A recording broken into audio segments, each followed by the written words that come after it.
दुर्गापुर से आए बड़े भैया श्रीमान संजीव पांडे जी सब परिवार, श्रीमान अखिलेश मिश्र जी सब परिवार एवं श्रीमान अनिल यादव जी, इन सब ने मिलकर ठाकुर जी का यहाँ पर व्यासपीठ पर वंदन पूजन किया।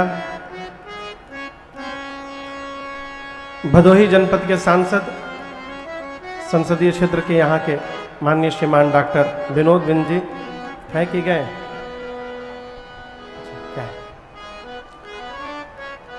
सैयद राजा विधानसभा के माननीय विधायक जी श्रीमान सुशील सिंह जी पूजन में उपस्थित रहे। बड़े भैया हमारे श्रीमान प्रकाश चंद्र दुबे जी, लल्ले भैया जी। अभी हम लोग इस कथा के पहले बोकारो में राम कथा गाए और उस कथा के करता धरता हमारे बड़े प्रिय भैया प्रेमचंद्र जी, भैया राजेश जी के साथ बोकारो से केवल कथा सुनने के लिए यहाँ पर चल कर आए। बहुत बहुत स्वागत आपका।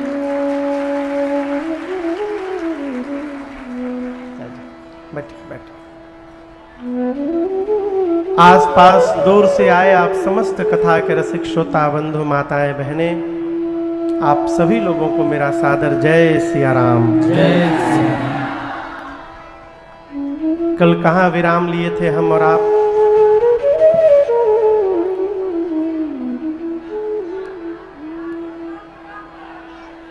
याद रखें हैं सब लोग। भगवान ने कल पिताजी के वचन को सुनकर स्वयं वन चले गए। एक बात मैं आपसे निवेदन करूं, आज्ञा का पालन कराया नहीं जाता है, आज्ञा का पालन किया जाता है। यदि करने वाले की चेतना नहीं है तो आप डंडे की नोक पर आज्ञा का पालन नहीं करा सकते। क्यों कह रहा हूं? राम जी को वन दिया नहीं गया, राम जी ने वनवास को स्वीकार कर लिया है।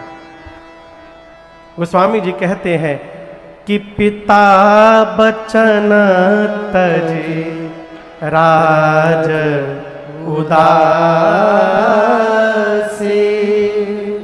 दंडक बन विचरत अविनाशी।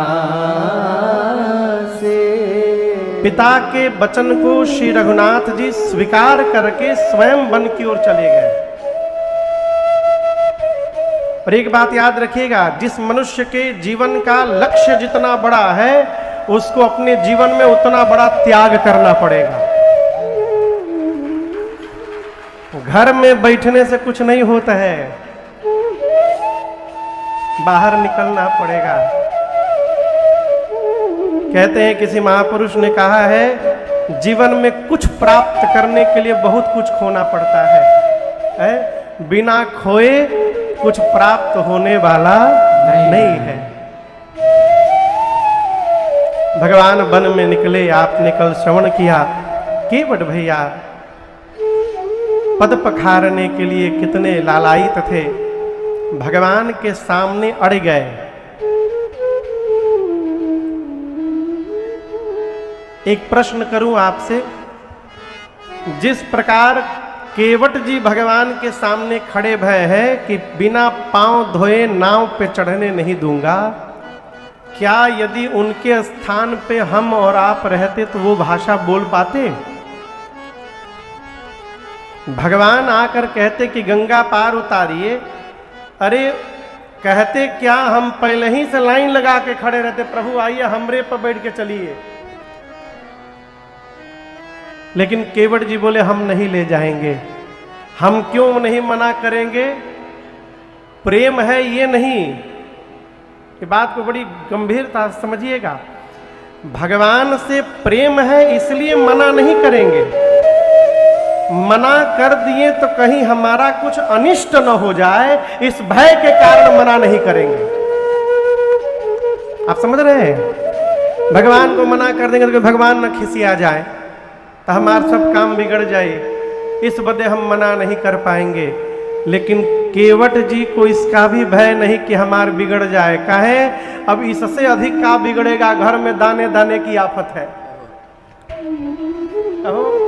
एकरा से ढेर का बिगड़ी। दूसरी बात, हमको किसी से भय इसलिए लगता है क्योंकि उससे हमारा अपना स्वार्थ होता है।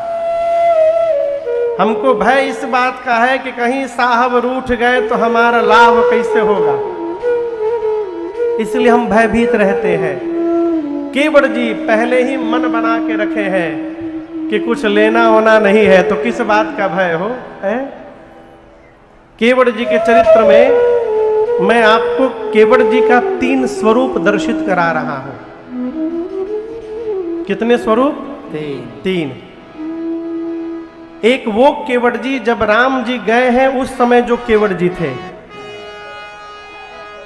2-2.5 घंटे बाद बात करने के बाद जो केवट जी हैं, और तीसरे केवट जी भगवान को गंगा पार उतारने के बाद वाले केवट जी हैं। तो एक ही केवट जी, लेकिन तीनों स्वस्थान पर केवट जी की चेतना धीरे धीरे बदलती गई है। दर्शन करिए। राम जी जब पहुंचे केवट भैया के पास, तो केवट भैया ने क्या कहा? एही प्रतिपालो सब परिवार, नहीं जानम करो और केवट भैया कहते, प्रभु इसी नाव के भरोसे मेरे पूरे परिवार का पोषण हुआ करता है नाथ। आपको पार उतारूंगा, आप बदले में जो मुझे उतराई देंगे, उसी उतराई से शाम को रात्रि में घर में मेरे भोजन जाएगा। यदि नाव नहीं चलेगी तो रात को हमारा लड़का भूखों मर जाएंगे। यहाँ दर्शन करिए। राम जी से जब केवट जी मिले हैं तो उस समय केवट जी के मन में कुछ पाने की चाह है। इसीलिए कहते प्रभु नाव चलाऊंगा तो घर में भोजन जाएगा, यानी आप जो देंगे उसी से भोजन जाएगा। थोड़ी देर भगवान के साथ वार्ता भई, 1-1.5 घंटे, और ये थोड़ा निर्मल हुआ। अब भाषा बदल गई। अब कहते हैं पद कमल धोई चढ़ाई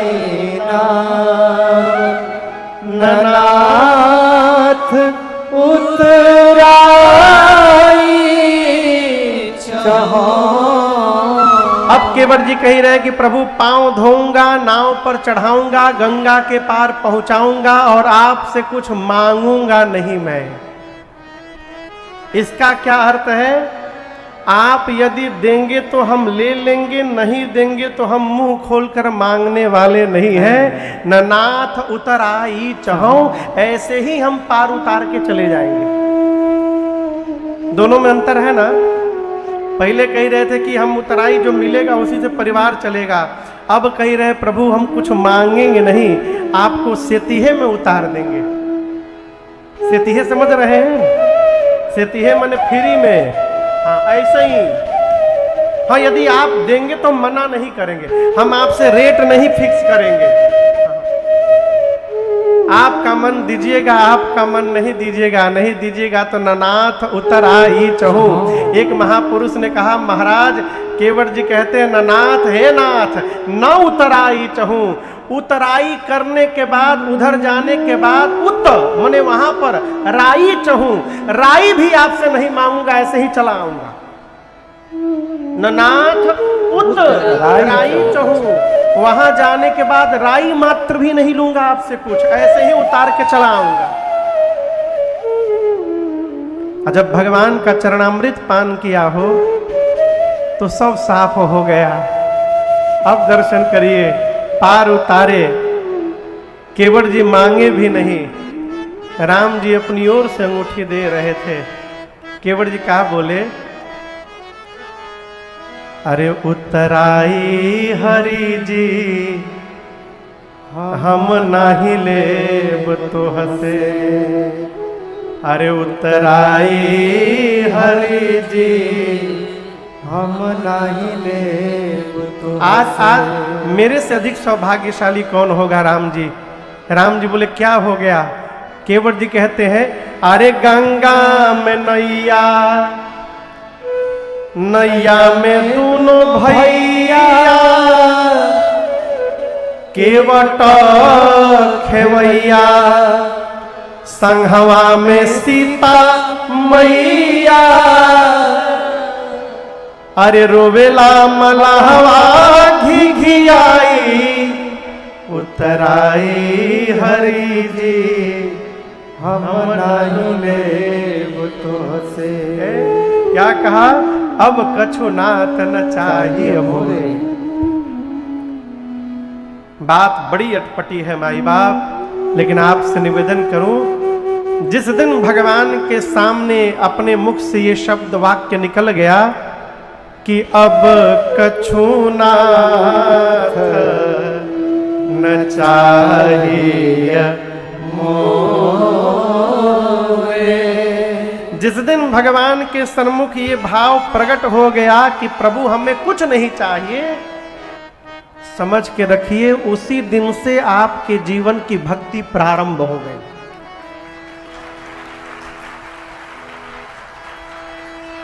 मैं यूं ही नहीं कह रहा हूं, एकदम प्रैक्टिकल वे में समझिएगा। हम यदि सवेरे 9 बजे आपके घरे आकर दरवाजा खटखटा के कहें कि दूध मिलेगा 1 गिलास, मेहमान आए हैं, चाय बनानी है, आप दे देंगे ना? देंगे ना आप लोग दूध? कहिए। बहुत बहुत धन्यवाद। दूसरे दिन फिर दरवाजा खटखटाएं, आज दूध है, चाय पत्ती खत्म, चाय पत्ती दे दीजिए कटोरी, दे देंगे? हाँ, अच्छा। तीसरे दिन चीनी मांगने चले आए तो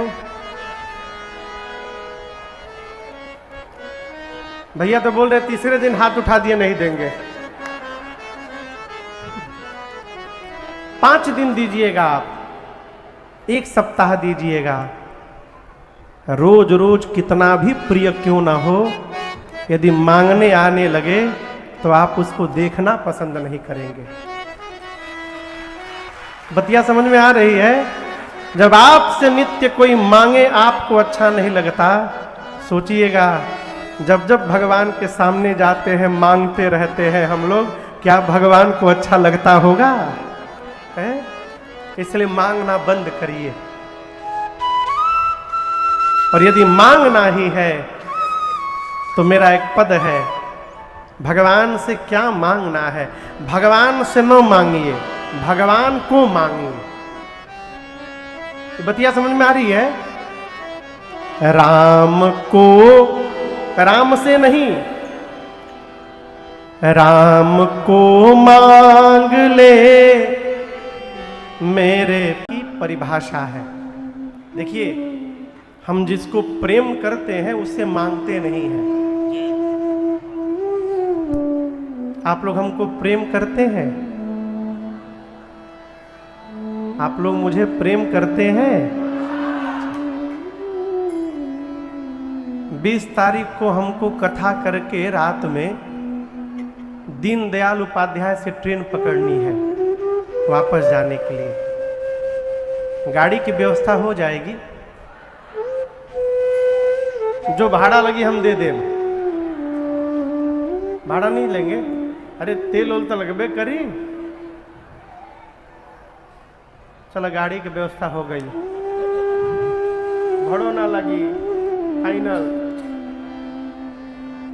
क्यों पूछ रहा हूं? आप हमको प्रेम करते हैं तो आप प्रयास करेंगे कि महाराज जी का कोई रुपया खर्च ना हो, हम अपने खर्चे से इनको दीनदयाल पहुंचा दें। ठीक? यदि आपके पास नहीं भी होगा तो आप हमको पता नहीं चलने देंगे, आप किसी से कर्जा लेकर के पहुंचाएंगे। करेंगे ना? आप जिसको प्रेम करते हैं, हम जिसको प्रेम करते हैं उसका खर्च नहीं होने देते, उस पर अर्पण करते हैं, उस पर तर्पण करते हैं और उस पर जीवन का समर्पण करते हैं। ये प्रेम की परिभाषा है। अब बताइए भगवान से कैसन प्रेम है कि जब जा रहे हैं तो मांग रहे हैं? ये बड़ा गंभीर विषय है। इसलिए यदि चाहते हैं कि इसी जन्म में भगवत अनुभूति प्राप्त हो जाए तो आज से भगवान से मांगना बंद करिए, बंद कर दीजिए।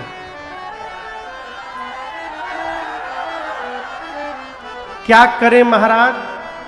मांगे नहीं तो किसी भी स्थिति परिस्थिति में रहिए, अपने घर के ठाकुर द्वारी में जाकर अपने घर के भगवान पर देखिए, जिस मनुष्य को अपने ठाकुर द्वारी में भरोसा नहीं है उसको भगवान मंदिर में भी मिलने वाले नहीं है।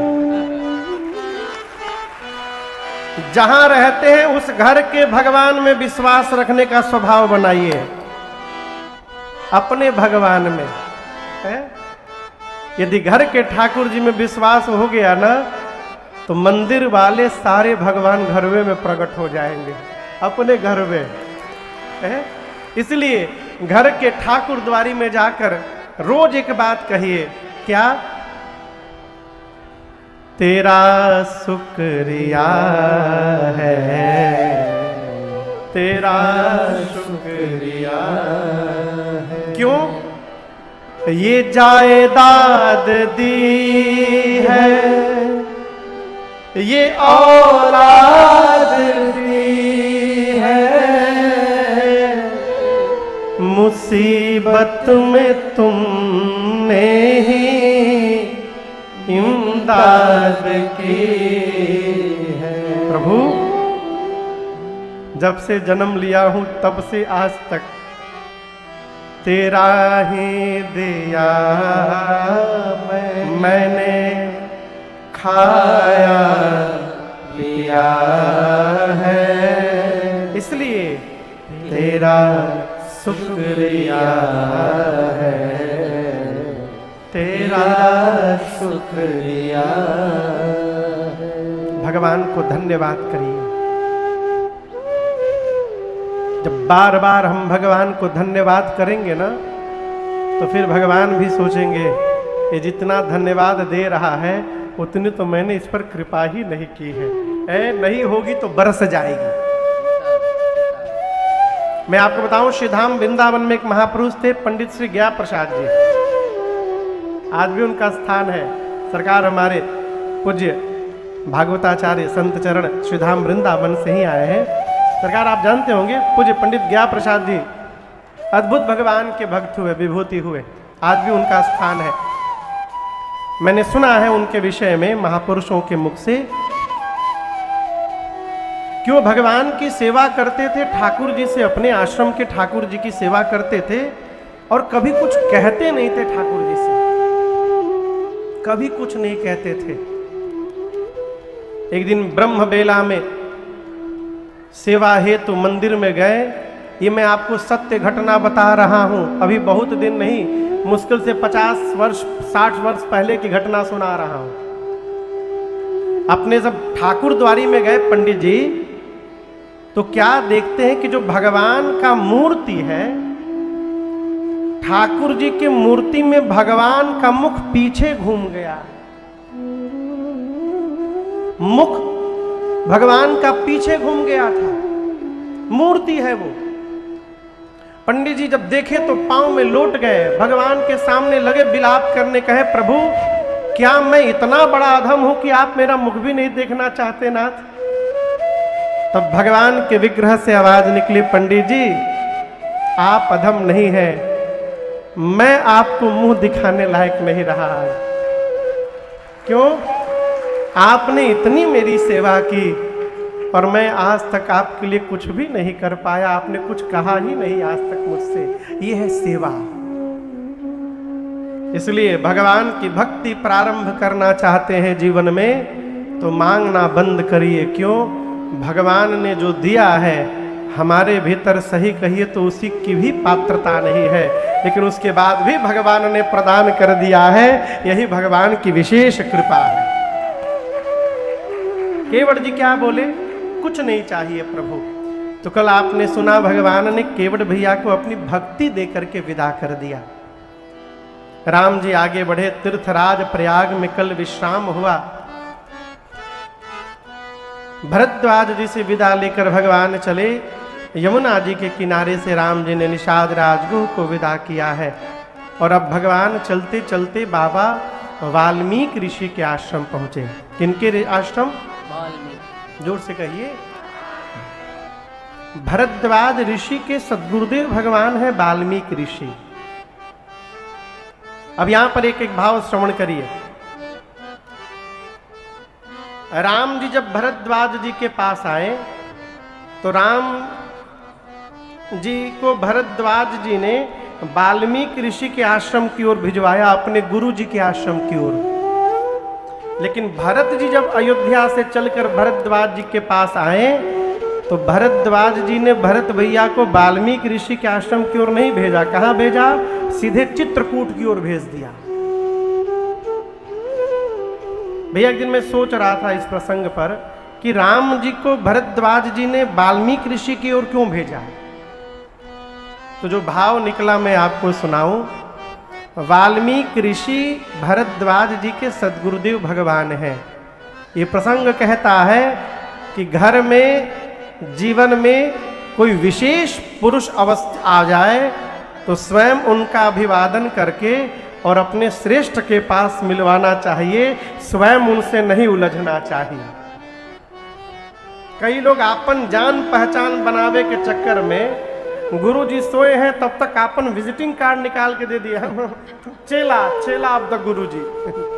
हम राम कथा करते हैं, हमारा नंबर है, ये व्हाट्सएप नंबर करिएगा, फ्री में बांट देंगे हम। गुरु जी सोए हैं तब तक आपन मार्केटिंग चालू है। ये जीवन नहीं है। कोई विशिष्ट व्यक्तित्व आवे तो अपने घर के श्रेष्ठ से उनका मिलन कराना चाहिए और उन दोनों का संवाद कराना चाहिए। इसलिए भरद्वाज जी ने राम जी पूछे, नाथ कहिए हम केहि मग जाए। राम जी भरद्वाज जी से बोले, प्रभु हम किस मार्ग में जाएं? अच्छा, हम आपसे यदि पूछे हम किस रास्ते जाएं?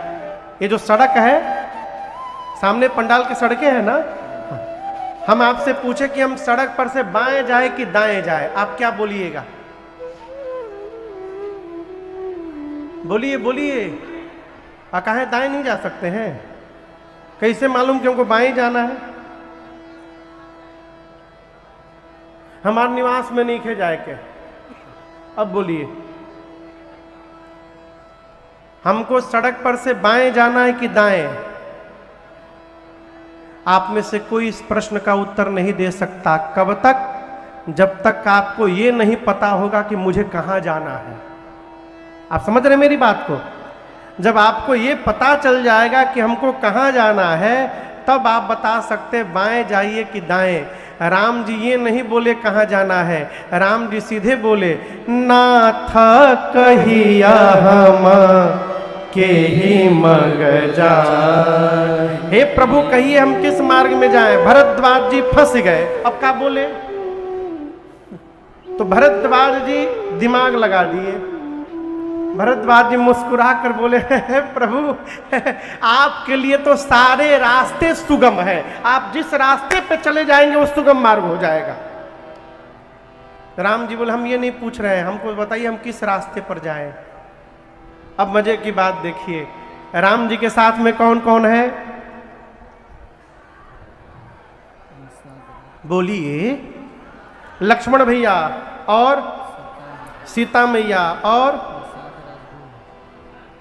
अरे रामौरी को रहे का निषाद राजगुह। कौन है? निषाद राजगुह इसलिए राम जी के साथ है कि राम जी से कहे थे, प्रभु हमको साथ में रख लीजिए, ये सारा रास्ता हमारा वन का देखा हुआ है, आप जहां तक कहिएगा हम चलेंगे, आपके लिए कुटिया बनवा करके आएंगे। जब एक आदमी रास्ता बताने के लिए साथ में है तो उसके रहते राम जी भरद्वाज जी से रास्ता क्यों पूछ रहे हैं? कल्पना करिए, आप हमको रास्ता बताने के लिए हमारे गाड़ी में आगे बैठ गए, गाड़ी चल रही है, हम चौराहे पर गाड़ी रोक कर शीशा नीचे उतार कर बाहर के आदमी से रास्ता पूछें तो आपको लगेगा ना, लगता है महाराज जी को मेरे पर भरोसा नहीं है, लगेगा ना? निषाद राजगुह मार्ग बताने के लिए है, तो राम जी भरद्वाज जी से मार्ग क्यों पूछे? इसका कारण है,